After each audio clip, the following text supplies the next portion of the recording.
les chefs d'État et de gouvernement de la Communauté économique des États d'Afrique de l'Ouest, CEDEAO, réunis dimanche pour un sommet ordinaire à Abuja, ont annoncé un délai de rétraction de 6 mois pour les régimes militaires du Burkina Faso, du Mali et du Niger, après la date de leur départ officiel de l'organisation fin janvier 2025, afin qu'ils puissent revenir sur leurs décisions.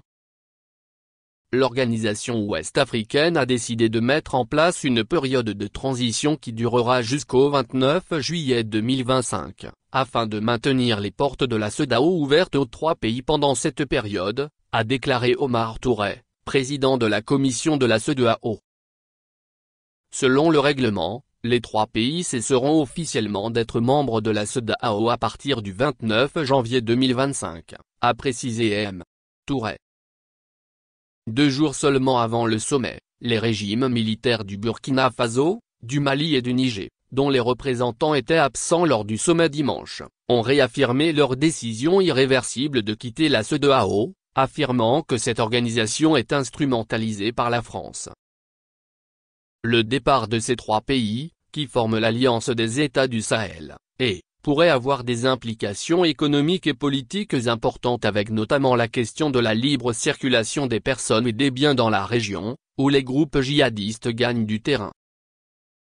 Bien que le départ imminent du Burkina Faso, du Mali et du Niger de la CEDEAO soit décourageant, nous saluons les efforts de médiation en cours, a déclaré Omar Touré à l'ouverture du sommet dimanche. Moins mandat des médiateurs prolongé, moins le président sénégalais Bassirou Diomaye Faye, qui a été désigné médiateur entre les pays de l'Est et la CEDEAO afin de plaider leur maintien dans l'organisation, participe au sommet d'Abuja, capitale du Nigeria.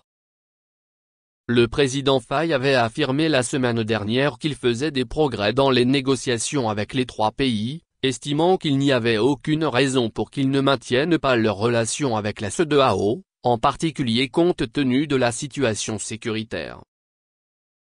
Pour tenter d'apaiser les tensions, le président togolais Faure Gnassingbé a également tenté de jouer un rôle de médiateur entre l'Est et la CEDEAO au cours des derniers mois.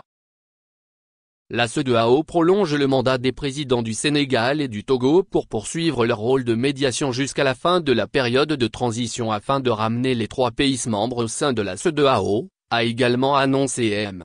Touré lors du sommet.